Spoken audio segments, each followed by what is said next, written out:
আজ 12ই আগস্ট, জাতীয় গ্রন্থাগারিক দিবস। 1877 খ্রিস্টাব্দে আজকের দিনে উত্তর চব্বিশ পরগনার আড়িয়াদহে বহু ভাষাবিদ বাঙালি পণ্ডিত আচার্য হরিনাথ দে জন্মগ্রহণ করেন। তার মাত্র 34 বছর আয়ুষ্কালে তিনি পৃথিবীর 34টি ভাষায় পারদর্শিতা অর্জন করেন।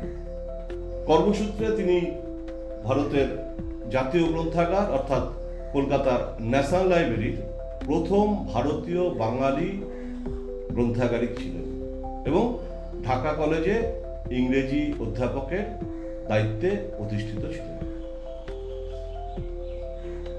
1892 খ্রিস্টাব্দের আজকের দিনে ভারতীয় গণিতজ্ঞ এবং গ্রন্থাগারিক ডক্টর S.R. রঙ্গনাথন জন্মগ্রহণ করেন, যার পুরো নাম ডক্টর সায়লি রামামৃতা রঙ্গনাথন। তাকে গ্রন্থাগার বিজ্ঞান, তথ্যায়ন এবং তথ্যবিজ্ঞানের জনক রূপে অভিহিত করা হয়। প্রতি বছর তার জন্মদিন ভারতবর্ষ জুড়ে জাতীয় গ্রন্থাগারিক দিবস হিসাবে পালিত হয়। গ্রন্থাগারে পড়াশোনা যে একটি গবেষণার বিষয় হতে পারে, ডক্টর রঙ্গনাথন সেটাই করে দেখান। জাতীয় গ্রন্থাগারিক দিবস পালনের মূল উদ্দেশ্য সাধারণ মানুষকে, বিশেষ করে যুব সমাজকে গ্রন্থাগার সম্পর্কে সচেতনতা বৃদ্ধি এবং গ্রন্থাগারমুখী করার প্রচেষ্টা। এছাড়া গ্রন্থাগারিকদের অবদানকে স্বীকৃতি দেওয়া, জ্ঞান ও সাক্ষরতার প্রসার ঘটাতে গ্রন্থাগারের ভূমিকা এবং ডক্টর রঙ্গনাথনের আদর্শ ও কাজের প্রচারণা করা। বর্তমানে ব্যস্ত জীবনে সামাজিক সম্প্রচার মাধ্যমের কারণে জনসাধারণের বই পড়ার প্রবণতা কমেছে ঠিকই, কিন্তু বই পড়ার গুরুত্ব অবশ্যই কমেছে। কারণ বই পড়ার মাধ্যমে জ্ঞান এবং আনন্দ লাভ করতে অনেকেই বই পড়েন।